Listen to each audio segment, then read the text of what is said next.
Hi, nice. Nurse அக்கா அங்க இருக்காங்க. நான் போய் கேக்குறேன் அவங்க கிட்ட. அக்கா. சொல்லுங்க.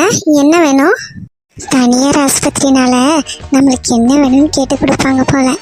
ஒரு டீயும் ஒரு வடையும் சொல்லலாம். அக்கா, ஒரு டீயும் ஒரு வடையும் போதும்க்கா. என்னம்மா, என்னை பார்த்தா டீ மாஸ்டர் மாதிரி தெரியுதா? ஒரு டீயும் காஃபியும் வேணும்னு கேட்குற. ஹாஸ்பிட்டலில் ஒரு ஒர்க் பண்ணுற ஒரு ஸ்டாஃப்னு கொஞ்சம் மரியாதை கொடுக்குறது இல்லை.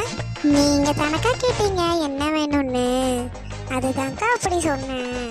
ஏன்னா பைத்தியமாக இருக்கும் போல. என்ன வேலையை அங்கே வந்த? தான்க்கா, நேற்றுக்கு குழந்தை பிறந்துச்சுல்ல, அவங்கள பார்க்க வந்தேன். அவங்க எந்த ரூமில் இருக்காங்கன்னு தெரியல, அதுதான் உங்ககிட்ட கேட்டு போகலான்னு வந்தேன். நேற்றுக்கு மட்டுமே இந்த ஆஸ்பத்திரியில் மொத்தம் 10 குழந்தை பிறந்திருக்குது.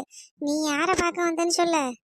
அதுதான்க்கா, எங்கள் வீட்டு பக்கத்து வீட்டில் இருக்கிறாங்கல்ல, அந்த அக்காவுக்கு தான் குழந்தை பிறகு. ஆமாம் ஆமாம், நீ பெரிய அம்பானி.